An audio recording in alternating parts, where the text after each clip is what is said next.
Good evening, believers. How are you doing today? This is Love Coach Dasha coming to you live for the Healing Hour Live. Hey, I'm so glad to be here with you today because we are going to talk about the same thing we talk about every week. We are going to talk about how to get on the healing path after infidelity. You have been through this trauma, right? You have been cheated on by the person that you love the most.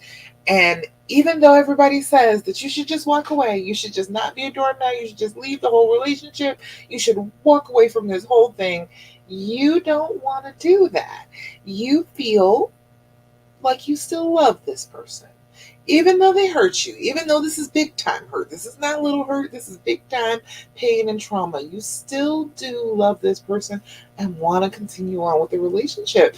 And there is absolutely nothing wrong with that. That is why I do this. I kept running into so many women. I was just doing relationship coaching. I kept running into so many women who had stayed but felt terribly guilty about it. And so they never were able to get over it because they could never get past the idea that staying in and of itself was wrong. And I'm here to tell you that that's not the case. What you want to do does count in this situation. Just because you got hurt doesn't mean that you have to just run away and you have to walk away from the relationship. That is not what this means. I know people will tell you that. I know that. But I am here to tell you that it is not true. You can stay, you can work things out, you can be loving and trusting and happy and open and vulnerable and everything that you used to be again. And it can actually be stronger than it was to begin with. So, that is what I'm here to talk to you about. So I am glad that you are here to join me. If you're here with me, let me know that you're here. Give me some likes, give me some love. Just say hey. If you are on my Facebook, Love After Cheating Facebook group, come and say hello. Make sure you go to streamyard.com/Facebook. And what that'll do is allow me to see you on my streaming screen instead of trying to find it in the in the stream on the Facebook page. Hey Laurie, how you doing? I'm glad you're here. Felicia, you coming in too? Hi. All right. So yes, we're gonna talk. Make sure you bring all your questions. If you have questions about how to heal after infidelity, I know not even the should I. If you are staying, if you are currently in the process of staying, if you have not left, if you are there, then you are staying. So you want to maybe know how to do that in a way that will actually get you to healing instead of just staying and being miserable, right? So that's what I want to teach you about. I want to talk to you about all those good types of things. Oh, Lori, I am doing fabulous. It's been a busy day. I've been running around a lot, but I'm always better once I get here with you all. I just slide right into this. It feels good every time I do it. I'm like, yes, I get to talk to my people. I get to tell y'all about how to manage this, how to get past this significant trauma in your life without losing your mind, without feeling like you're completely losing your sanity. You are not. I promise you, you're not. Although the changes that happen with trauma will make you feel kind of like you're losing your mind, you are not losing your mind. It is all perfectly normal, but it kind of gets in the way of you having that relationship that you want. So I want to teach you some things about how to get out of that same mind state after you have been hurt and anxious and stressed. I want to teach you how to start to get out of that and trying to get back to that love, get back to that love and feeling. All right. All right. I'm so glad y'all are here with me today. Let me make sure I can see everything. All right. So, first things first, you know how we always do. I am always going to tell you to do your deep breathing and your journaling. Have you been doing your deep breathing? Have you been doing your journaling? Let me know. Message me. Let me know. Say in the comments. Have you been doing the deep breathing? How does it work for you? Have you been enjoying it? Have you been skipping it? Have you been forgetting about it? It is one of those things that is very easy to forget. However, it is one of those very basic things that will, number one, let you feel like you're back in control of yourself. This type of trauma makes you feel like you are not in control of what you can do. And just focusing on your breathing is something that you can very specifically focus on and be in control of, and it'll start to make you feel better. But the second thing is the effects of trauma are physical. I know that everybody tells you this is all in your head, but it is not. There are physical things that happen when you go through a trauma. And so, what you need to do is do some physical things to get past it. You with me on that? So, doing the deep breathing is one of those physical things. It's one of those things that is automatic change when you have trauma. Your breathing automatically changes the way it flows normally. You are usually, in and out, no big deal. Hey Lou, hi, glad you're here. But when you are in trauma, it's not the same. You kind of sip the air in and then you never fully blow out, exhale, let that go. So just that much of a change will actually tell your brain, hey, wait a minute, we're not doing the anxiety breathing. We're doing the I am perfectly fine, everything is okay breathing. I guess that means that we're okay. And your brain will start to calm down. If you're doing this on a regular basis, doing this first thing in the morning, before you put foot to the floor, do your deep breathing, before you go to bed at night. It's great for putting you to sleep. That is one thing that will put me right to sleep, is sitting there doing my deep breathing, maybe 5 to 10 times. By the time I get to maybe like 6 or 7, I'm sleepy. I'm probably going to fall asleep. I probably forgot what I was doing because I'm drifting off already. So you can do that just to help yourself sleep a little bit better dealing with this trauma. But it will calm you, center you, have you feeling better. 3 other times during the day. So morning, night, and then 3 other times during the day, you can pick. But I want you to be doing it consistently. I want you to set a timer, set your watch, set your clock on your phone to make sure that you are doing these deep breathing exercises 5 times a day. Okay? 5 times 5 times a day. We need to be doing that on a regular basis, bringing that anxiety level down. We got to keep control over it. Your brain will just run on off with it, okay? Your brain will just decide, okay, well, we're anxious now, so that's what we're going to do. And it will just go with anxiety. And then you'll be sitting there feeling like you're having a heart attack all the time because you're in a panic state and you haven't controlled your breathing. So just practice that. Practice that simple thing, one thing, every single solitary day. Hey, Beth! Every day, 5 times a day, you're going to be feeling better. It's going to be bringing that anxiety down a notch every time you do it so that it is a more manageable level instead of always being a 9, or above.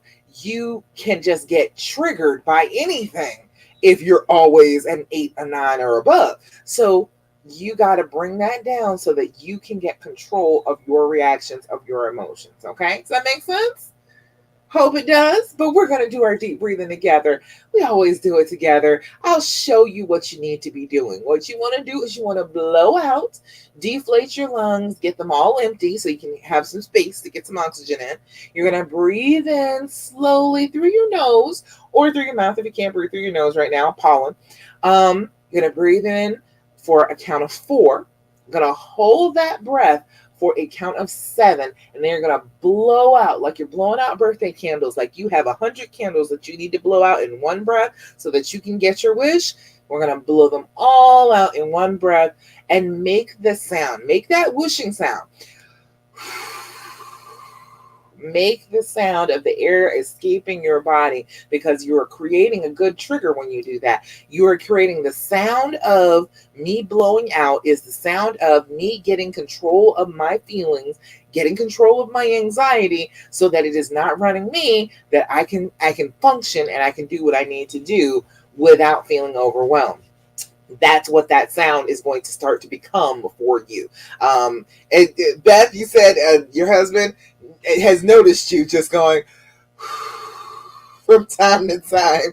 And that's a beautiful thing. If you are doing it that regularly, it's going to be bringing your anxiety down. If you are doing that consistently, he's going to see that you are working on it. And a lot of the time with healing after infidelity, they feel like, I did wrong. Yes, absolutely. But you're never going to heal from this. You're going to hold on to this, hold this over my head forever and ever and ever. And it's never going to get any better. And that's the way you feel a lot of the time too, right? So everybody needs to be doing something a little bit differently in order to get to that place where we can actually feel like, oh, hey, this is going to work. We are going to be able to handle this. We are going to be able to make this move and shift into a healing, happy situation instead of this miserable, traumatic one that we're in right now. You absolutely can do it. And that's the sound of it when you're doing your deep breathing. Exhale. Even if you can't do anything else, even if you can't do the rest of the breathing, if you forget it, forget the numbers, don't know what my Love Coach Dasha YouTube channel is anymore, and you can't remember how to get on there and do the videos with me, whatever, it does not matter. If you can just blow, a lot of the time that will help regulate your system. It will help get that excess carbon dioxide out of your lungs, get some fresh oxygen in, help you thinking a little bit more clearly, even if you can't remember all the rest of the steps. But we're going to do them all together. Hey, Tara. Hi, glad you're here. All right, so we're going to start with our deep breathing. We're going to blow out. Inhale through your nose. 2, 3, 4. Hold it. 2, 3, 4, 5, 6, 7. Blow out. 2, 3, 4, 5, 6, 7, 8. Again, inhale. 2, 3, 4. Hold it. 2, 3, 4, 5, 6, 7. Blow out. 2, 3, 4, 5, 6, 7, 8. Last time. Inhale. 2, 3, 4. Hold it. 2, 3, 4, 5, 6, 7. Blow out. 2, 3, 4, 5, 6, 7, and 8. How does that feel? Hey, Diamond. Hi. Glad you're here. How does that feel when you're doing that deep breathing? When you're doing it, it is calming, it is centering. It might make you a little sleepy, might make you yawn, might make you have like that, it's like like this oxygen high. You get a little tingly from it because you're getting good fresh oxygen in if you haven't been breathing it in. So how does it feel when you do the deep breathing? I hope it feels nice. I hope it feels satisfying. I hope it feels centering to you, because that is something that you can always come back to. As you are healing, what the problem usually is with healing is you keep going back into the past. And one of the very simplest ways to bring yourself into the present, into the right now, is to focus on your breathing. Your breathing is always there. It's never going to stop until the very last breath. It's not going to stop. So you can always come back to that as here now. I do not have to be in the past. I do not have to be worried about the future. All I need to do is worry about the next breath into my lungs, the next breath I blow out of my lungs. That's all I have to worry about. And when you focus on that, it is a lot easier on your anxiety, on your thought processes, and it gives your brain something else to do besides stress and stress you out. All right. Charlie, hey there. How you doing? Oh, Charlie, you said our counselor said I'm going to require betrayed spouse group therapy because no matter what he does, all I see is the other woman's stench on him. It's been a year and it's so overwhelming. Oh, girl, we're going to talk about it. I'm sorry that you're going through all that. I'm sorry. Let me get through the beginning spiel, but that's a good thing. We're going to talk about that because we gotta let the taint go. We've got to let that go. We've got to stop stressing about how this other person put a pall on our relationship and on our feelings about the person that we love. It is stressing you out. You obviously love him, Charlie. You love him. So accept that you love him. Anyway, okay, I'll come back to that because that's what we're talking about is allowing the healing to happen. That is the part of the dreams formula we are on today. So I'm going to talk to you a little bit more about that. Hang tight for me for a second, Charlie. Okay, so the next thing is doing your journaling. Do your journaling, okay? I know it's easy to forget. I know that. But there is something therapeutic about sitting down with pen and paper and pouring those thoughts, the thoughts, out of your head and down onto the paper. A lot of the time, if you do that, it will come out of your head. Your brain won't be insisting on thinking the thought over and over and over again because you've written it down. You've gotten it out. It's down on paper. It is concrete. It is real. It's in the world. So your brain doesn't have to keep repeating it. Okay. So that is one of the key things to healing. Again, another thing that you can be in complete control of that will bring you into the present because you will write down your dates, write down the time, write down how anxious you are, 0 to 10. 0 is no anxiety at all whatsoever. Everything is right with the world. 10 is I want to rip my hair out, tear my clothes off, run screaming down the street naked. That is a 10. It's a loss of control.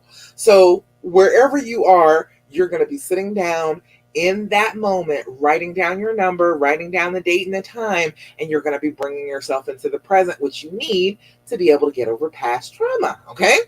So do your journaling. I don't care what you use. Look, I got lots of journals. I got journals everywhere.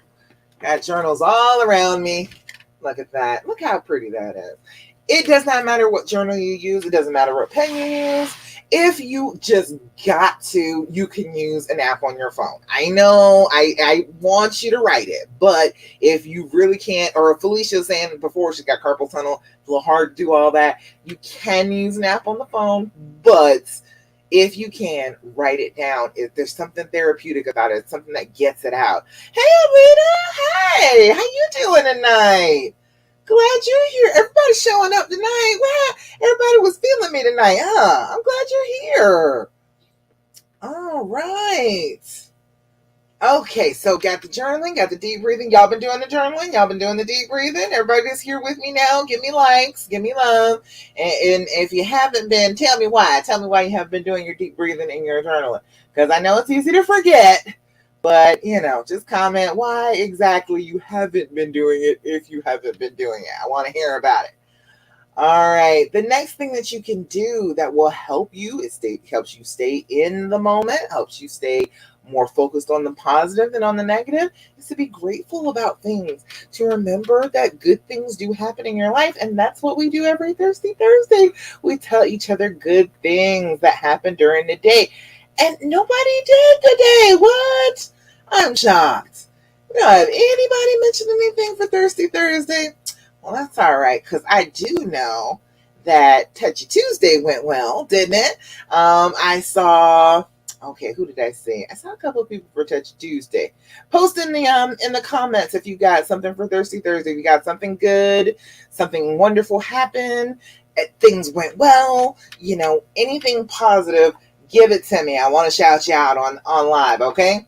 But Lori said for a Touchy Tuesday, she said that she's been trying to do a 30-second hug at least twice a day. And that's foreign to him, but it feels really nice for me. And you know what? Sometimes you're just doing stuff that feels good for you. It's all right to just do things that feel good because you love your person and you want to give that love. There's absolutely nothing wrong with that. Just because he's a little weird about it. And, some guys are weird about it. Some guys have just never had anybody hug them on a regular basis. And so it might be weird for him. But he's allowing you to do it. So he wants to be close to you. He doesn't mind your soft woman body up against his body. He's not going to mind that. It's just a little strange for him to get into the idea of hugging. But it was strange for mine too. I used to have to make him do hugs. I'd have to just go and wrap my arms around him and hold him real tight and be like, oh, hug therapy time. That's what time it is. You got to accept this hug from me. So, after a while he got with it, and he'll give me hugs now too. But that was a foreign thing. He hadn't been doing that before, so it was strange to start. So Lori, do it just for you. Do it just for the excitement, the happiness, the hormone rush you get by being close to him, by your body being close to his. It's good stuff. All right. Brittany says she's trying to touch as they stand next to each other during the day. And she said it's foreign to her as well, but she's hoping it'll help them connect. And it will. Touching skin to skin, even babies in the NICU, what do? Have the babies be touched skin to skin with their parents, because the skin to skin contact, the smell, the pheromones, everybody's hormones working, it actually changes the way your brain works. Okay. So if you are regularly hugging, touching skin to skin, making sure that you are close, you're going to feel more close to them. It just works like that. If you are consistently doing it and trying to just let down the walls and relax and go for it, you're going to have some really good results. You're going to feel good. So, Brittany, very good job. I'm glad that you are reaching out for him. Good. You should be. The fear and the pain will tell you not to reach for him. The fear and the pain will be like, keep your hands to yourself. Don't touch him. Don't touch him. Don't let him touch you. It will do that. Okay. You have to recognize that as the fear and then not do what the fear tells you to do. The fear will tell you the wrong thing to do. You got to listen to the good stuff instead of the fear. Okay. All right. Let me see. Anybody give me some good stuff for Thirsty Thursday? Sure. Hey, Carol. Hi. Everybody popping up today. I'm so glad to have y'all. Charlie said, I found out my contract job is offering me a permanent position. Hey, get that money, girl. Secure the bag. That's what I'm trying to say. I know that's right. Charlie, you were on it. That's what I'm saying. You must have been so fabulous that they were like, we cannot live without her. We must simply hire her. And I am all for it. Good job. Great. I'm glad for you. Brittany, you said the fear takes over often. Yeah, you got to be aware of it, though. You got to start paying attention to it. When it starts creeping up on you and it wants you to do stuff, it's not telling you the close, I want to be with you, I want to show you love thing to do. It is showing you the, oh, I hate him, he makes me miserable, you're scared that he's going to hurt you again thing to do. Okay, and that's not gonna get you anywhere as far as healing. It's just gonna get you further away from your honey. So don't be listening to what the fear says. Gotta remember that. You're so welcome, Charlie. All right, let's see. What else do I have? Oh, one more thing that you could be doing. You could be doing right now to take back a little bit of control. You always want to ask questions after the infidelity, right? You want to know information. And honestly, part of it is just trying to be close again, trying to feel like, okay, I am included now. I do not have anything hidden from me now. But the problem with that is the fear is what really wants to hear all those details, because the fear wants to use them against you. It wants to take all of the details and uses ammunition for every time you try and get close, it takes a shot at your head. And tell me, you let me know, is that what has been happening? All those details that you asked for, every time you start getting close, don't they just come for you? Doesn't it just feel like you're ducking, trying to get away from them? That is exactly what happens. Your brain is like, hey, we got this information. Let's use it. This is the way that we can keep her from being hurt again, because she is not listening. So we got to go ahead and shoot at her head with these terrible details so that we just hit her from time to time, and then she'll want to isolate. We do not want to isolate. We want to be closer. So we can't be listening to what the fear has to say, okay? And so we can't be giving ourselves more ammunition against ourselves. So instead of asking questions about the trauma, about the actual cheating, how about we go ahead and ask some good questions about the love, about the relationship? This is the and deck. Just so you can see there. I've had this advertised. I do this almost every week because this is such a good game. It's the healing edition. It's the green one. The and healing edition. Make sure everybody can see that. It is on theskindeep.com. Like $25 for this really massive deck of cards. I can only shuffle half of them at the time, but they're great things for you to be able to just sit down and talk to one another. All right. I'm seeing comments. Hold on. I missed comments. Where'd the comments go? You said, Stephanie, hey, glad you're here.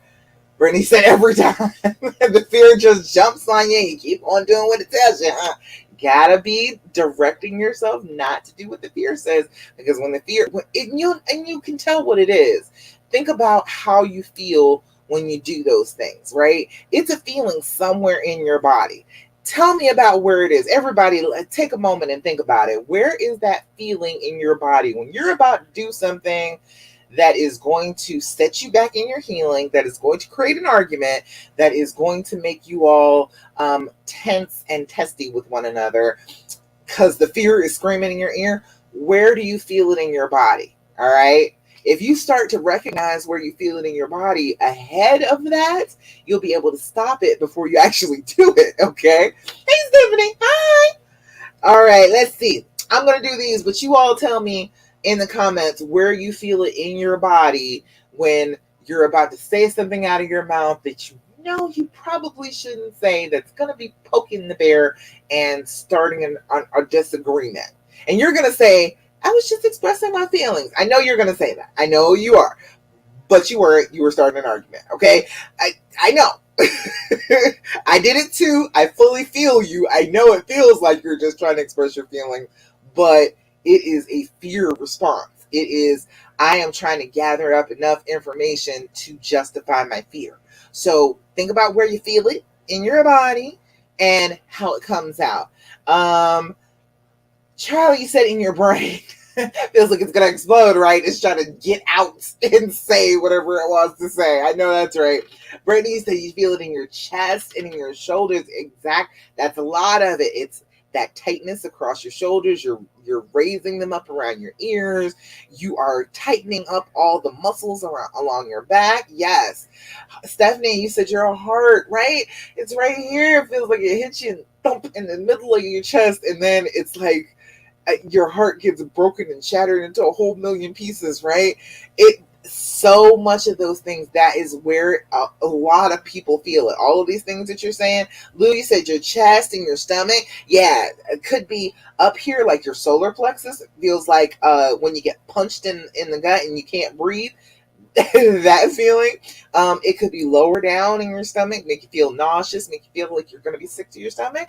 Yes, it can always feel like that. So if you know where the feeling starts, okay, as soon as you feel that feeling, you need to recognize that you are in that fearful state, and that the next thing that you want to do is probably something fearful that is going to cause more isolation. That is what fear wants you to do. When you are afraid, it does not want you to connect with your honey. It wants you to push away. It wants you to get away from him. He can hurt you. And so whatever you're about to do is going to be something designed by your brain, even though it's telling you, well, you're just asking questions to help your feelings. No, it's not that, okay? You are being lied to by your brain. Your brain is lying and telling you that this is something to get you closer. It is not. It is designed by your brain to push you away from him. Does that make sense to you? Let me know if I'm talking crazy. If I don't make any sense to you, tell me. Let me know. I will try and be more clear. But people think the thoughts that you have when you're in trauma are distorted. And so they will try and come up with anything they can possibly come up with to push you away from this situation. All right. All right. Let me give you these questions. All right. Where would you like to see our relationship 5 years from now?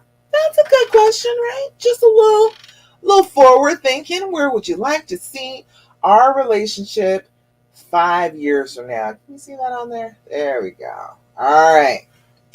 That's a good question. I like that one. All right, let's see. Who do you think has the greatest influence on our relationship? Ooh, that's a good one. Is it you? Is it him? Is it your mother-in-law? Is it your pastor? Is it your sister? Who is it that has the greatest influence on your relationship? And check and make sure if that is a person that shouldn't be in your relationship, you might want to change that around. If you find out that it's like somebody outside of the relationship, you may want to do something about that, okay? And let's see. Okay, well, this is a fill in the blanks one. All right, I haven't come across one of these before. It says fill in the blanks. If I am a blank, then you are a blank. I don't know. That seems like that could be a little touchy. If you're already mad at each other, that could be one of the ones that ends up in a little bit of an argument. But fill in the blanks. If I am a blank, then you are a blank. That could be if I am, I don't know, because he's kind of an introvert too. So I don't know. That requires me some thinking. I would have to sit down with my honey and think about that one. Let me get you one more that's not just a fill in the blank. You said you're not touching that one. I know it seems a little touchy. Could be a little touchy. This one says, "What are you missing from me?" That's a good one, right? That is a good one. And if you ask this question, doggone it, provide what it is that they're telling you that they're missing from you. And they will provide what it is that you're missing from them. It works out like that. All right. All right. Let's see. Tina, hey. All right. Let's see what else we got going here. All right. Well, I'll start with questions then. Excited. Oh, wait. Go back to what Charlie was saying. So you're saying that your therapist was saying, hold on and back up. Charlie, I'm with you now. He said, our counselor said, I'm going to require betrayed spouse group therapy because no matter what he does, all I see is the other woman's stench on him. It's been a year and it's so overwhelming. Okay, let me just say, you could join my group. You could join my Recovery and Reconciliation membership, okay? There are awesome women in there who are all betrayed spouses who are working through this. They are making some strides. It is a whole group of women who are feeling good about moving forward, doing what they need to do, and they're changing those thoughts, changing that negative thought process about them. So if you do want to join, let me know. All right. But besides that, you have to, okay, there's a couple things about that. Number one, did you feel like that before when you first met him and he had been with other people before? Because he had been with other people before he was with you, right? Like, there's every now and again I come across somebody who was a virgin before they got into this relationship. But like before he met you, there were other women. There were other women that had that quote unquote stench on him. So that was not something that you were concerned about at that point because you liked him. You loved him. You cared about him. You wanted to be with him. So you got to bring yourself back to that. You got to bring yourself back to that place of, I know you got a past. I know that you have done things that I probably maybe wouldn't approve of, but I dig you. I am into you. I want to be with you. And I'm going to say that I am going to forgive the things that I do not like about you and just go ahead and love you for who you are. Does that make sense to you? I know it's strange to think about it in terms of before the relationship and like during the relationship, but it's still the same thing. It is still the same idea of, oh, somebody else touched them and so then they're not pure for you anymore. That is not true. It is just another one of those weird things that your brain will try and tell you to make you push away, because that's what the thought makes you do, isn't it? Doesn't that thought make you want to pull away from him, that, oh, he's somehow tainted by this, right? You said your sister said the same thing. There you go. That's what it is. It's just the fact that this trauma has happened that makes you feel like it's a different thing, but it's not a different thing. He was still a person who had a past, who did things beforehand, and you probably wouldn't have approved of all of those things he had done beforehand either if he had known about all of them. You just happen to know about this, Every time you say every time, yeah, she says the same thing to you every time. It's hard. It's hard when you're in this relationship and you felt like, oh, we were only supposed to be for each other. But we are people. We mess up. We do the wrong thing. And we are people who are designed to be with other people. That is the thing about being a person. We're designed for each other. We are designed to be with each other and to interact with each other. And sometimes that interaction is cheating. Sometimes that's what it is. It does not mean that anything is less than about your relationship. It just means that he was feeling a need for a connection and it just happened to not be that connection with you. That's not saying that he doesn't love you. It's not saying that he doesn't care about you. It was just saying that he needed something in the moment that wasn't you. And you don't have to take responsibility for that. That doesn't make you any less. That doesn't make you wrong. That doesn't make you terrible. It doesn't make you anything. It just means that he was a person who was in need of something at the moment. Does that make sense? Oh, that makes sense. All right. Charlie, you let me know. But yeah, your sister's right. I think she's right. That's what's going on. He's your honey. You got to remember.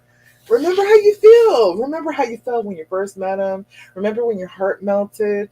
And you have to be remembering those things for you to even be here, for you to even be in the idea of, I'm going to stick this out. I'm going to work this out with him. That has to be where that came from. What are the reasons what you have? What other reason is legit enough for you to be like, okay, yeah, I'm going to work on forgiving you for cheating? It has to be some pretty deep love, right? That's what I always feel like. You know, people try and say they do it for their kids or they do it for this, that reason or that reason, and do it for, money and financial situations. But honestly, you've got to love this person a whole bunch in order to even consider being able to forgive them for cheating, right? To me, that's what it has to be. You let me know if you got a better reason, but to me, it seems like that's the reason, right? So run with that reason. Don't give yourself a hard time about that reason. That's why I created this group, and that's why I call it Love After Cheating, because you can actually still feel that love. There's nothing wrong with that. There is nothing wrong with any of your feelings about this situation. Yeah, sometimes you're going to feel a little messed up. Sometimes you're going to feel great. Sometimes you're going to be happy. Sometimes you're going to be sad. It is just all part of being a person. You just let the feelings come and let the feelings go and roll with them. Learn whatever it is they're trying to tell you, and then come back to the center, which is love. That was what your center was. That was what your goal was in sticking around and working this out. So just come back to that. Just keep on. Every time your brain starts to try and take your arm away, bring it back to, but this is the person I love. Every time, because my husband cheated a whole bunch, okay? This was not a one-time thing with me. This is a whole bunch, and he acted a fool. And so every time, it was just the basic thing of, I really love him, and I know that he really loves me. And this is a person that makes me feel something that I've never felt before. And I am not going to give up on that just because he's being an idiot. Okay. His decisions don't mean that you have to make negative decisions too. Okay. Just because he's doing the wrong thing don't mean you have to do the wrong thing. You can always come back to the fact that you love this person and stick with that. And it's inspiring. It will lead you a lot of the way if you just allow it to. All right. Makes sense to y'all? All right. Let me know. Let me know if you got questions. If I'm talking crazy. Let's see. What other questions we got? Oh wait, there was somebody else. Now I can't see who it was because it's not on my screen, but let's see. It says my guy has been really stressed out and not sleeping at night because he's been out of work for a month now. Oh, I'm sorry. That stresses them out. It really does, because men are told that all of their worth is in how much money they make and how many women they have. You tell me if you've noticed that. But every single time that I have really paid attention to it, I have noticed that most people seem to boil down a man's worth to how much money they're making, how many women they got. And if they don't have the woman part and then they don't have the job part, they just feel like totally useless. He had been on the couch, and I want him to come to bed because laying next to me helps me sleep and it helps my anxiety. And I worry less about our relationship. How can I help him understand that him laying with me helps me feel safe and I sleep better? He says he doesn't want me to lose sleep because he tosses all night, which is also considerate of him. but I need his comfort. Well, see, that's the thing. It's not really comforting if he's tossing and turning all night, is it? He's like really not sleeping. He's not, and that's not good because um, that's one of those things with my husband. He has bipolar disorder, and if he doesn't sleep, he's gonna be manic. He's gonna be off, and so then we're gonna end up in an argument because he hasn't been sleeping. Um, okay, wait. Let me see if I can see who this is so I can call you by name. I'm sorry, I can't see. Dang. Whoever that was, say something else, or say that was me with that question so I can see who it is, because I can't see it on this screen. Brittany, yes, I will send you the link to that. I'll post it for you in the comments for the Recovery and Reconciliation program. Because that's what we do. We have a good time. We talked last night. Um if he's stressed out and he's not sleeping, what are you so anxious about? Maybe that's where we need to start with. What's going on with you and your anxiety that you are having such a hard time sleeping too? Tina isn't. Oh, okay. No, Tina. Nope, he isn't sleeping. Comes to bed at like 4 in the morning. Okay, yeah. So, okay, okay. Not sleeping can also be a sign of depression, especially in men. Um, I don't know what it is. It seems like women tend to sleep more, but men will stay up. And but 3 days without sleep, and you're starting to be psychotic. So, like, pushing him to come lay down to comfort you and soothe you really doesn't do anything for him, and then it makes him feel more anxious because now he's laying in the bed, he can't sleep, he's hoping he doesn't wake you up, he's stressing out. Maybe try. All right, maybe try just going and curling up on the couch with him. Curling up there, falling asleep in his lap, and then when you're ready to go lay down and go to bed, you can just go to bed and like let him unwind, let him get himself together, figure out what he's going to do. Because he is really stressed about something. He's got a legitimate concern right now. If he's not been working for months, then he is really concerned about the household. He is concerned about you. He is concerned about all the bills. He's concerned about a lot of things, and that's on his mind. And it's really hard for him to like have that affectionate time lay in the bed with you.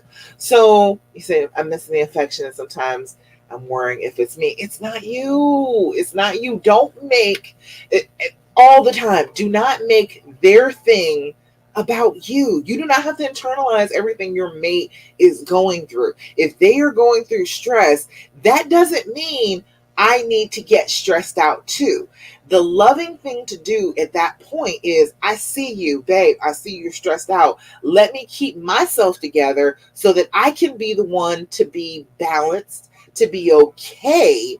And then you have somebody that you can fall back on instead of every time they fall apart, you feel like you're supposed to fall apart. That's not very loving. That just means that, oh, well, I see you falling apart, but I'm going to take it personally and make it be all about me. So you can't even have your breakdown. You can't even have your fall apart because I need to fall apart because I saw you fall apart.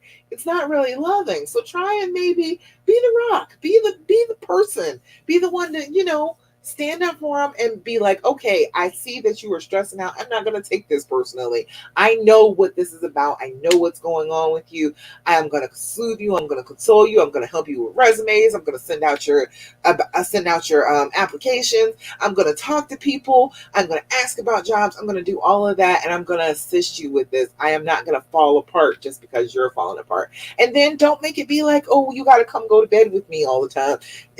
Go lay down. It's okay for you to go to bed by yourself. I had to learn how to like sleep by myself. My husband will stay up and he'll want to be playing his video game, and that makes him happy. He gets to play a few games. He can't actually play in real life anymore because he messed up his shoulder. So that's as close to playing the game he loves as he can possibly get. So I can't be mad about him staying up a little extra late to go play his basketball game because it makes him happy. It makes him joyful. So instead of worrying about my own feelings, I'm like, well, wait, That's something that he really loves. It's a really good thing for him. It makes him feel good. I'm going to allow that for him instead of making it be about me. Does that make sense? He said, "That's a good idea. You're right. I try and be. I try and be right." He said, What if it's that he was doing what he was doing while he was cheating, and it brings back the fear and trauma? See, that's what it actually is for you. But you understand that there is something else going on right now. It is not the cheating right now. It is the being out of work, and he should be stressed out about that. That should be something on his mind. So that makes sense. So bring yourself back to that reality. No, this is not back then. You're bringing yourself into the past. You're putting yourself back into that situation in the past that is not the current situation. That's delusional. Okay? We gotta stay where we actually are instead of being in that past situation. Okay? Because if you are not here in the present, you're going to be living in that trauma, and then you're going to continuously be re-traumatizing yourself, stressing yourself out. That makes sense? Tina, you with me? I think you know what I'm saying makes sense. It's just a matter of paying attention and being loving the same way that you would want him to be loving. If you were stressed all out about something and then he was making it be about him, wouldn't you feel insulted? Wouldn't you feel like, damn, you don't care about my feelings? You don't care about I'm going through something? It's got to be all about you? Same thing goes for you. All right. All right. Fabulous. Good stuff. What was I going to say? I was talking about allowing the healing to happen. That is the next step of the dreams formula we were talking about. We talked about the D, which is deciding that this is the one. This is the person that is worth the work for you. You feel something strongly enough for them, and you have decided that that's the person you want to be with. R is recognizing the fear speech. All of those thoughts, the little thoughts that niggle in the back of your brain, and the ones that come from outside of other people that keep telling you to isolate, to be fearful, to be scared, to back away. Those thoughts, we got to figure what those are and actually do something about them. That's why you're scanning your body, figuring out where that feeling comes from. E is evaluating the why, figuring out why did they do this. Tells you those 3 S's, sick, sad, and stupid. Those 3 things will cover a multitude of their sins. Being sick, being like actually physically sick, there's something wrong with them mentally, physically, there's some illness going on. Sad is a loss of some kind, and stupid is about the stupid things that we're told about being in relationships together. Then today we're talking about the A, which is allowing the healing to happen. You have to allow it. You have to accept that you want to get to a better place with this person. And that is, I don't want to keep punishing them for what they did before. That's basically all it comes down to. I don't want to keep punishing them for what they did before. And the reason that you keep punishing them, the reason that you keep feeling that you need to punish them, is the fact that you feel like deep down your love is better than theirs. Your love is more real. Your love is more solid. Your love is the realest thing in the whole wide world, and theirs maybe isn't so much. That's the base reason why you feel like you need to punish them for this, is believing that their love is not as deep as yours. It's not as true as yours. And there's an affirmation that I had to learn to say for myself, because I used to think the same thing all the time. I used to think that I love him more. I love him more. My love is more than his, which is diminishing his love. It's saying that his love is less than. And why would we want to say that? If we want them to love us a whole bunch, why would you keep on assuming that his love is less? So I used to say to myself all the time, he loves me different, but he loves me just as much. Try and keep that in the forefront of your mind. You will tell yourself, Peggy did earlier today, or a couple days ago, said that she feels like, why does she always have to love him more? And that is something that typically comes out when you are dealing with this infidelity. You will always start to think that my love is better, my love is more, his love is less. And if you stop yourself from thinking that, a lot of this stuff starts to go away. You start to get closer. Hey there, Felicia. You start to get closer because you are believing that your love is equal.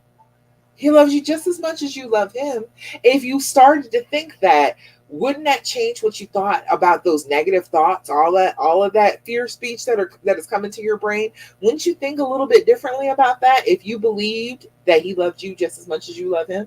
That your love is real and his love is just as real? Wouldn't that change the way you behaved?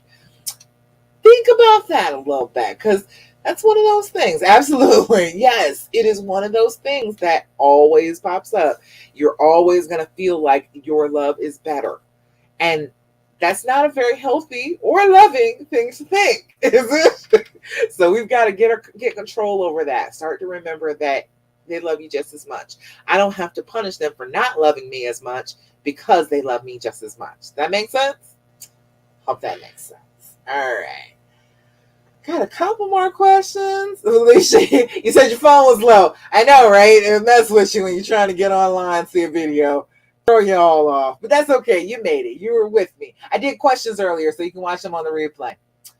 All right, let's see. That said, what are some small things I can incorporate into my daily life that will help me be more affectionate? She said, with my husband. All right. The main thing, okay, this is another allowing the healing to happen, okay? One thing I really want you to really focus on is to get back your self-esteem. This is one of those things that messes with your self-esteem. It makes you feel like you are less than. It makes you feel like you're just not good enough, that you're ugly, that you're fat, that you're this, that you're that. I know it would make you think that. So you've got to be working on changing that thought process in your brain. You have to be telling yourself, I am a goddess. I am light and love and radiance over here. I am not going to be ruled by this negative thing that happened to me because I am way better than that. Okay? That's what I want you to start incorporating into your day. Some good self-talk, some good boost myself up, pat myself on the back, tell myself I am the damn diva that I am. Self-talk, okay? Be consistent with it. I do it all the time, okay? I am constantly in my brain narrating how wonderful and how beautiful and how gracious and how awesome I am, okay? I don't usually do it out loud to other people, but you can do it out loud until you get used to it, till you get used to the sound of your own voice giving yourself praise. That's going to help you be more affectionate because you're going to feel confident. Confidence is the main thing about affection. If you are confident about what you're doing, the other person is going to be like, oh yeah, hey, I'm getting visited by the goddess. Look at this woman that I love, this queen that I have married, this wonderful princess that I want in my life. She is giving me her attention and she is shining on me. Oh, thank God I got that. That is going to help with that, okay? Be thinking about being sexy all day too. Be thinking about being sexy with him, being enthusiastic and happy and carefree in bed. That is one of those things. I know that when you dealt with the infidelity, you start to feel a little icky, you start to draw away, you start to pull away from the whole idea of being like intimate. Don't do that. What you need to be doing is thinking those good things about yourself and be thinking about how sexy you are, how much he wants you, how much you're going to want him, what terribly, deliciously naughty things you're going to do to him on a regular basis, okay? That is one of my top tips for being more affectionate in the relationship. Also, of course, the basic one that I always tell you, hug. Skin to skin contact. Get right up on him. When he comes in the afternoon and he comes in from work, you get right up to him. You wrap your arms around him. You press your bosoms against his chest. From your chest down to your thighs, be pressed, molded against him like you were just made to be there. Wrap your arms around him, sniff his neck, kiss this little area right here, lick one time, and let him know that you are interested. This full body of this gorgeous woman in front of him is very interested in him and wants to give him lots of hugs and kisses. Okay? So just go for it. Give him a 20-second hug, 10-second kisses. You start doing 10-second kisses, I'm trying to tell you, your thoughts start going to other things. You want to be a little bit more intimate after you have done a 10-second kiss. All right? So I hope that helps. Steph, you let me know if there's more stuff that you want to know about. And let's see, got one more over here. Any other? Oh, let me make sure I'm not missing anything. Okay, didn't miss anything over there. One more good question. Diane. Diane asked a good question. And this is allowing the healing to happen too. How to stop obsessing over the affair partner, right? It consumes me every day and I constantly check her social media. It's definitely holding me back. I can't stop bringing her up to my husband.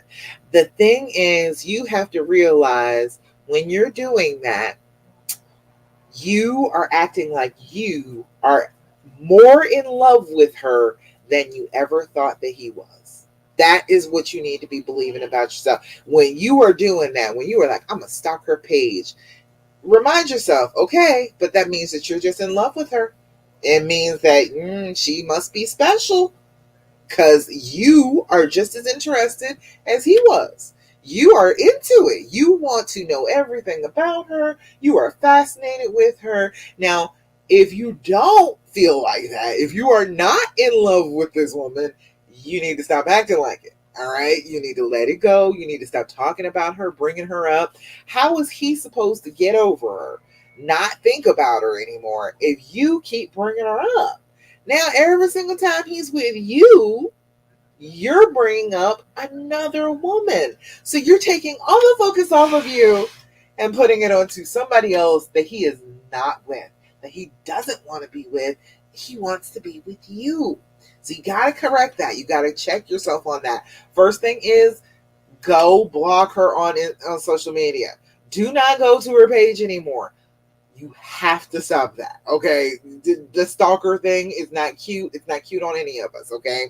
The driving past her house and going to her job and stalking her Facebook and her Instagram, that's all signs that you're kind of a stalker. You're half in love with her and you're kind of a stalker, okay? We cannot do that. We cannot allow these women who have come into our relationships take over our brains like this. You just can't allow it. It's just a matter of that. It's just a matter of the principle of the thing. We cannot let them just take over our brains like this and feel like, oh, wow, that's perfectly normal. No, it's not. You know what it is? It actually is a fear response. It's actually an anxiety response. The same way there's a spider in your room, right? There's a spider and it's on the roof, right? It's on the ceiling above your bed. And you know where it is right now, but you're scared, right? And so you keep watching it. And you watch it as it crawls. And you watch as it goes about its day. And it's making a web. And it's going back and forth. And you are getting more and more anxious about it. That is the way our brains work with a threat. That is exactly what is going on with this. You are treating her like she's a threat, like she is something dangerous to you, like she's that spider that could drop down on your face in the middle of your sleep. She is not that dangerous. She is not a tiger getting ready to maul you. She is not a bear getting ready to bite you. She is not. She is not all of that. You have to talk to your brain and tell your brain, this woman is not a threat to me. No woman is a threat to you, first and foremost. Let's just get that straight right from the get-go. There is no woman that is a threat to you, all right? You have to start telling yourself that, reminding yourself that you are an individual. You are put here to be just you. There is no comparing you to anybody else on this entire planet. So you don't have to worry about somebody else being a threat to you. Whatever you were put here, whatever you are given is yours. It does not matter what they want. If it is for you, it's going to be for you. and they're not going to be able to take it away from you. They're not going to be able to take away your love. They're not going to be able to take away your relationship unless you allow that to happen. And that is what you are doing, constantly bringing her up, constantly talking about her, constantly talking about the cheating, constantly stalking her page is making her be a part of your life. And you don't want her in your life. So we got to do everything we possibly can to get these people out of our lives. Let it go. Stop looking at the pages, block them. If you got to stop being friends with friends of hers just to be able to not see what she's doing, that's fine. Do that. It's okay for you to cut off being so worried and hyper vigilant about the danger. You can stop doing that. You are the queen. You need not worry about somebody else trying to take your place. It is impossible. Nobody else can fit your crown. Okay? That makes sense? Hope that makes sense. I hope that helps you a little bit, Diane. All right. I think we are coming to the end here. We're a little past the healing hour. We're 9:08 here, but I don't see any other questions. Okay. All right. Fabulous. Just making sure. Anybody got any other questions, comments, thoughts, complaints? Anything else going on? Anything you want to talk about? Anything you want me to answer while I'm still here and I'm with you? Because I want to tell you all the answers. If I can possibly help it, I will tell you all of the answers. Let's see. Anything else? All right. I think that's all. I can see. I'll wait a couple more seconds. Let me think about. I didn't think about an affirmation for today. I want you to be practicing affirmations. I want you to be waking up in the morning, looking yourself in the eye, and telling yourself all the wonderful things about yourself. You can say that you are gorgeous. You can say that you are feminine. You can say that you are beautiful. You can say that you are sexy. You can say that you are brilliant. You can say anything as an affirmation first thing in the morning. Whatever it is that you need, whatever it is that you need to hear, you can say it. Like, you are such a wonderful woman that he can't stand to be with anybody but you. You can say those types of things to yourself on a regular basis. It will make you feel good. It will make you feel like you have a little bit more control over your life. It will make you feel like you are not so, I don't know, as pitiful as the trauma makes you feel. The trauma makes you feel like you're just pitiful. Makes you feel just not, you don't have anything going on. Even though you do, you have plenty going on. You're an intelligent, wonderful woman, but the trauma will tell you otherwise. Hey, Lindsay. Oh, I got fired from Lindsay. I love Lindsay. Lindsay's my business coach. Lindsay's the woman. If you want to do the online thing, you need to go talk to Lindsay. Brittany said I needed this. Thank you so much. Oh, you're so welcome. I'm so glad that I can be here and be of service to you. And I will post the information for my Recovery and Reconciliation membership. You can come join that if you want to. It's a group of women who are just doing the thing. They are just moving forward in their relationships after infidelity. They're working on it. They're doing it. And right now, I don't think anybody, well, maybe one person, 2 people are a little disgusted, maybe. But everybody else is moving forward, feeling pretty good. As a unit, we're doing this together. So come join that. I am happy to have you. And if you have not signed up for my Trust Issues Challenge, that is coming up. It's coming up fast. It's less than 2 weeks away. We are going to start on April 4th. And every morning I'm going to come and give you a short lesson about trust and give you an assignment, a challenge for your trust for the day. Just one simple thing that you can do every single solitary day to be working on your trust. It does not have to be huge to work on your trust. It only has to be something that you can actually make a move on.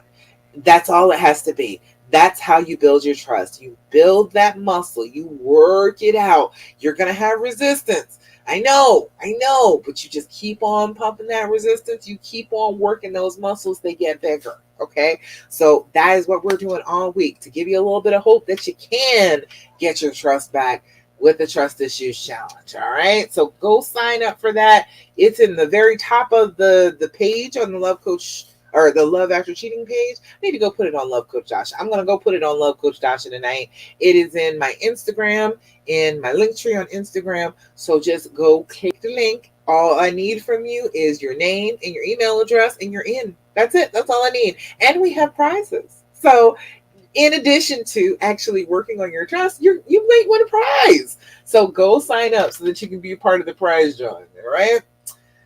All right. Let's see. Well, we could do the affirmation of he loves me different, but he loves me just as much. You could do that one. I am all for that one. Remember that one throughout your days. He loves me different, but he loves me just as much. But let's see. One just about you. I am, let's see. I am the best thing that ever happened to me. How about that? How about that as an affirmation? You know, a lot of the time we will think that outside things are the best things that ever happened to us, but you, just being the awesome, forgiving, loving, kind woman that you are, means that you're just the best. It's just you are the best thing that could have happened in your life was being you. Okay, that's the best thing that could have happened to you. So maybe think about that one. I think that's a good affirmation for the evening. Alrighty, y'all. Let me see anything else. Make sure I didn't miss anything. You're welcome, Charlie. I'm so glad that you were here. I'm so glad everybody was here. It's a big group today. I'm glad that you joined me for the Healing Hour Live. And of course, we will be back again next week. What's next week? Next week is the 31st. Dang, March just flew by, didn't it? We'll be back again on the 31st of March for the Healing Hour Live at 8 p.m. Eastern Standard Time. And until then, do not do what the fear tells you to do. Do your affirmations. Think wonderful, beautiful things about yourself because you are wonderful, beautiful women for even trying to try out this unconditional love thing in your relationship. And that's exactly what you're doing because this is one of those real big tests of unconditional love. So you are such a wonderful person to be doing that. You need to be telling yourself that on a regular basis. You need to be patting yourself on the back, giving yourself credit for the fact that you are letting your heart be this open. You are allowing the healing to happen this much. So keep going. Keep going. And if you got any questions, you know I'm here for you. Go ahead and message me. Let me know, okay? All right. That's it. That's all I got for you. That's it for today. Thank you so much for joining me for the Healing Hour Live. And I will see you again next week at 8 p.m. Eastern Standard Time. All right? All right, y'all. Bye.